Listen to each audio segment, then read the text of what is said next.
Yender, who is the small one in the middle, was eating supper with his parents. Normally, he ate with his mother, but his father was home on leave, and Yender was listening to his every word. This did not stop him eating. Nothing did, but it stopped him talking with his mouth full. For this, his mother was grateful. It's not that Yender was bad-mannered, just that he liked to make sure people knew he was there. You see, people always referred to him as the small one in the middle. Yender didn't like this. He wanted to be an adventurer like his father, so that people would notice he was there and call him by his name.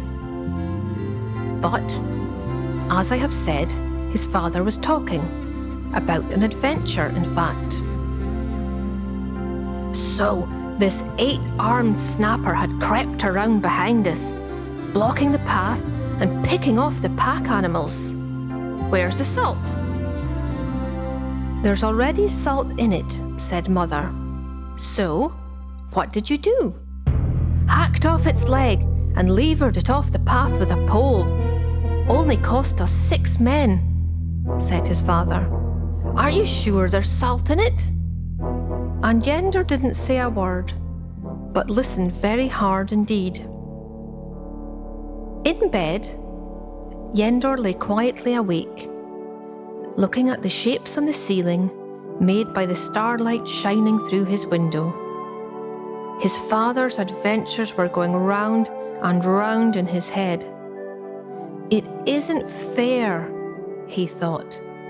Why should Dad have all the fun, whilst I have to stay at home or go to school or go to bed when I'm told? Suddenly, Yender had an idea. He would take his sword and shield and walk a little way into the wild country outside the town. Not far, just a little, to see how it felt. Quietly, he slipped on his junior adventurer cloak and helmet, and took his short sword knife in one hand and his shield in the other. Holding his breath, he tiptoed to the door. The ladder was down. It took only a moment to close the door and climb to the ground. Yender looked around, sniffed the air, and then strode off towards the wild country. The ground was flat at first, but soon he was walking up hills and down dales. Apart from some strange high plants with flowers that tinkled quietly like bells, there really was not much to see or hear. In fact, all was quite calm and still. Thought Yender. Perhaps the wild country is not so exciting after all. Still hopeful, he marched on. With a start, he noticed that the night had gone. It was broad daylight. This was very odd. It is as I thought, said Yender. Something's going to happen. He walked on until the plants no longer grew and the ground became rocky underfoot. Yender came to an abrupt stop. He had reached the edge of a cliff and there was no path down. What should I do now? He thought. All of a sudden, the sky turned a nasty glowing green, and from behind he could hear a loud whoosh. Here we go, he cried, turning on the spot. It was indeed just as he had thought.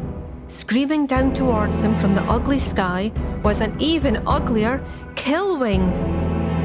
Not bad for starters, thought Yender. He raised his sword and shield in the first defensive position. He had learnt how to do this from his father. But he wasn't too sure if it worked against Killwings. The creature flew in circles above him with claws outstretched. Whoosh, whoosh, Whoosh! It grew colder with each flap of its wings, and grit blew in Yender's eyes. His nerve failing, he shut them tight. The creature swooped in for the attack, bringing a great rush of air with it. The Killwing missed, but the air didn't, pushing Yender backwards off the edge of the cliff. Yender fell for a long time, slowly turning in the air as if he were floating. He watched as the angry Killwing, far above him, disappeared from sight. He was beginning to wonder if he would ever land, when, a long way below, he saw some moss, with toadstools growing out of it. As the moments passed, and the ground drew slowly nearer, it became clear that the moss was actually a forest, and the toadstools were very, very, very tall. He drifted down between the giant fungi, and once again shut his eyes, ready for the end. Instead, he came to a sudden halt. Opening his eyes, he found himself suspended in mid-air, with his cloak caught in the mouth of a large, green serpent. "Put me down!" shouted Yender in a big, brave voice, followed quickly by, "Please?" "Down? If you're sure," sneered the serpent, and with that it let go of the boy. "That's not what I meant!" shrieked Yender as he was dropped into thin air. "Sorry," hissed the serpent, who really was not sorry at all. It peered over the edge and watched in amusement as Yender fell down, down, down. The fall this time was a short one, ending when Yender went plop into a very sticky, very smelly mess in the middle of a forest. The trees were so close together that all was dark, and it took the boy a moment to notice a great, muddy Grumposaur looking at him with interest. "Hello," said the monster. "Hello," said Yender, trying to look unappetizing and wishing that his feet weren't stuck in slime. "It's all right," the creature said. "I won't hurt you. I fell down here like you, and I can't get out." "Did the serpent catch you?" asked Yender. "No, I fell from the top," it replied grumpily, "and my landing jolly well hurt." "Ouch," said Yender. "Why can't you get out?" he asked, changing the subject. "I've eaten too much of this rather delicious swamp slime," it said in a sheepish voice, "and now it seems I'm too big to get between the trees. Try some." Yender shook his head in disgust. They sat quietly for a moment or two. Then Yender had an idea. "If I tell you how to get out, will you tell me which way to go from here?" "Certainly," replied the frustrated creature. "You go that way in a straight line. Now, what's your plan, Shorty?" "Stop eating slime!" Yender yelled over his shoulder as he sloshed his way between the trees. "Soon you'll be small enough to walk out." "Rubbish!" shouted the monster, but Yender was gone. In a while, the trees grew further apart and the ground became firm. The forest fell behind him, largely because the Grumposaur had lost its temper and was snapping down trees with its tail. Yender kept walking. He passed by a cave, climbing over a large leaf that lay across his path. Had he looked more closely, he would have noticed that it was not a leaf at all. It was a giant pincer, belonging to a poisonous, Grabsting. The creature was lying in the sun, thinking philosophy and waiting for dinner. In fact, the Grabsting was thinking so hard, it didn't notice Yender either. And so both of them missed what could have been a very interesting meeting. High on a hilltop, overlooking the path which Yender was following, was a group of silent figures. They did not miss the meeting. Indeed, they found it most interesting. They were a party of marauding scrawnies. They are possibly the nastiest customers imaginable.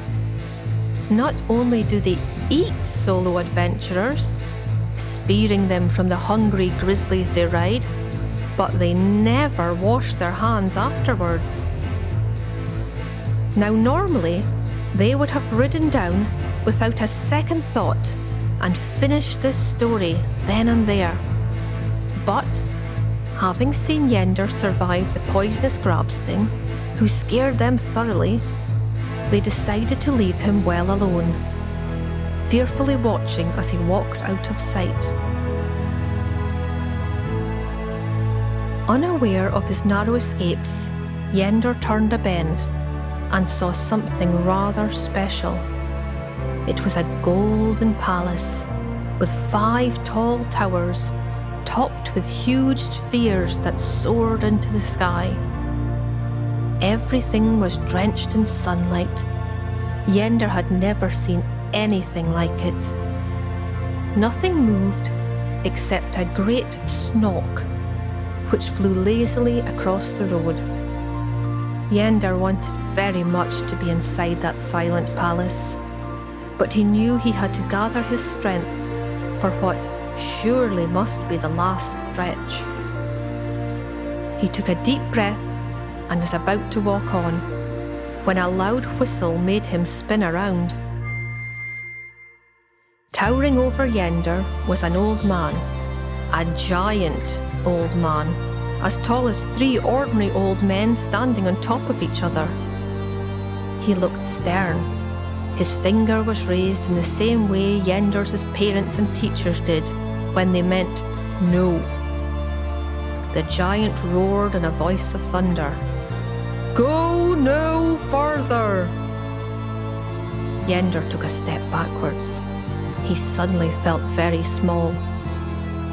"You have a life to live and much to learn. And besides," he added, "you've only got this far because you're extremely lucky. Not that I want to hurt your feelings." But it was too late. Yender's feelings were hurt. The old man's face softened. "Oh, come on. Don't get upset," he said. "I think it's time you were going home." "But I don't know the way," said Yender, with a small tear running down his cheek. By now he really was feeling rather lost and tired and hungry. "I do," replied the giant, looking pleased with himself. "You know the way home?" asked Yender, straightening himself up and looking hopeful. "Yes, of course. As a matter of fact, I have already signalled my steed," answered the giant. "You'll be home in no time at all," he beamed. As he spoke, the snock, which Yender had seen earlier, landed on the road beside them and lowered its long neck. "Hop on, and off we go," said the giant. Yender hopped on, and off they went. They flew high over the Grabsting's cave, over the hideous scrawnies who were still looking for food, over the forest, which was now almost destroyed by the Grumpusaur. He was still threshing about and roaring. As they passed, they could hear him ranting something about "Shorty!" and slime juice. The giant toadstools soon came into sight. Yender could make out the serpent, still chuckling, halfway up one of the stalks. They flew higher and higher until his head spun. Yender closed his eyes. He heard nothing and felt nothing until his mother woke him by opening the door of his room. She was carrying breakfast on a tray. "Good morning," she said. Yender sat up and rubbed his eyes, not once but twice. He could hardly believe it. He was back in his own room, in his own bed. "Good morning," he replied. He took the tray from his mother. He was ever so hungry. He tasted the food and asked, "Can I have the salt, please?" "There's already salt in it," she said, shaking her head. "Yender, you are just like your father." With this, Yender smiled, a very big smile. "Hurry up now or you'll be late for school." "All right," said Yender, and he did. The end.